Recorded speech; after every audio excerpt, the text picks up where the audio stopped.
Visakha municipal panchayat అమరావతికి చేరింది. ఇవాళ 8 మంది కార్పొరేటర్లు చంద్రబాబు సమక్షంలో టీడీపీలో చేరబోతున్నారు. కానీ ఇంతలోనే ఒక కిరికిరి మొదలైంది.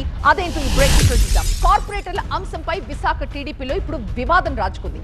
చేరికలపై ఎంపీ భరత్ గండి బాబ్జీ వర్గీయులు తీవ్ర అభ్యంతరం తెలిపారు. మేయర్ మార్పుపై సమాచారం లేదు అంటోంది ఎంపీ భరత్ వర్గం. సాయంత్రం లోకేష్ కి దీనిపై ఫిర్యాదు చేయాలని కూడా డిసైడ్ అయ్యారు. ఈ రోజు 8 మంది వైసీపీ కార్పొరేటర్లు టీడీపీలో చేరే అవకాశం కనిపిస్తోంది. ఇప్పుడు ఇదే విశాఖ టీడీపీలో వివాదానికి కారణమవుతోంది.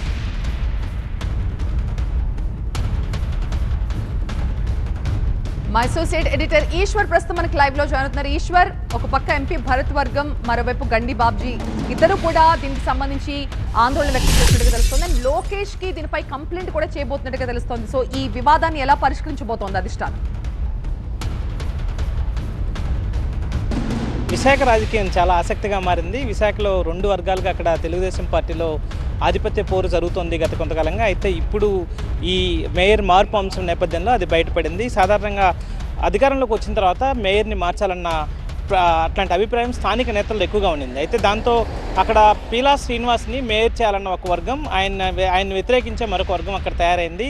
సో ప్రస్తుతం పీలా శ్రీనివాస్ని మేయర్ చేయాలనుకునే ఒక వర్గం పార్టీలోనూ అలాగే ప్రభుత్వంలో పలుకుబడి ఉన్న 2 ఎమ్మెల్యేలు నగర వ్యాప్తంగా ఉన్న కార్పొరేటర్లను సమీకరించి విశాఖ నుంచి విజయవాడకి తీసుకొచ్చేశారు. అయితే విజయవాడలో ఆ విషయాన్ని పార్టీ అధిష్టానానికి తెలియచెప్పాల్సిన బాధ్యత అందరినీ కలుపుకొని వెళ్లాల్సి ఉంటుంది. కాబట్టి ఇప్పుడు ఇక్కడికి వచ్చి అందరినీ కన్సాలిడేట్ చేసే ప్రయత్నం చేస్తున్నారు. ఈ నేపథ్యంలో పార్టీ రాష్ట్ర అధ్యక్షుడు కూడా విశాఖ ప్రాంతానికి సంబంధించిన నేత కావడంతో పల్లా శ్రీనివాస్ ఈ వ్యవహారంలో జోక్యం చేసుకుని ఈ వ్యవహారాన్ని లోకేష్ దృష్టికి తీసుకెళ్లారు.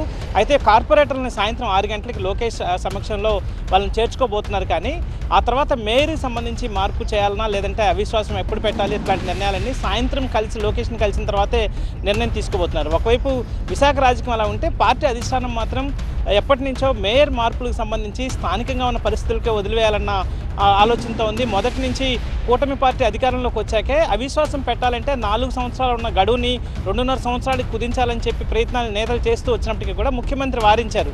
ప్రజాస్వామ్యబద్ధంగానే వెళ్లాల్సి ఉంటుంది, ఇట్లాంటి వ్యవహారాలు నేను ఎట్టి పరిస్థితులు అంగీకరించబోనంటూ ముఖ్యమంత్రి మొదటి నుంచి ఆయన అంగీకరించడం లేదు. ఇట్లాంటి అవిశ్వాస తీర్మానాన్ని ముందుగా సమయాన్ని కుదించడానికి కావచ్చు, లేకపోతే ఇట్లాంటి వ్యవహారాలకి. సో ఈ నేపథ్యంలో లోకేష్ ఈ సాయంత్రం ఎలాంటి నిర్ణయం తీసుకోబోతున్నారు, దానికి సంబంధించి లోకేష్ ఎలాంటి డైరెక్షన్ చేయబోతున్నారో చూడాల్సిందే. మరొకవైపు ఎంపీ వర్గంతో పాటు బాబ్జీ వర్గం కూడా ఈ ఫిర్యాదు చేయడానికి నగరానికి చేరుకుంటున్నారు. గండి బాబ్జీ మరి కాసేపట్లో ఇక్కడ విజయవాడకి చేరుకుని లోకేష్కి ఫిర్యాదు చేస్తున్న సమాచారం. సో ఇవన్నీ వ్యవహారాలు ఎలా డీల్ చేస్తారో చూడాల్సిన నేపథ్యం కనిపిస్తుంది. రైట్ ఈశ్వర్, చూడాలి మరి ఈ వివాదానికి ఎలాంటి పరిష్కారం దొరుకుతుందో.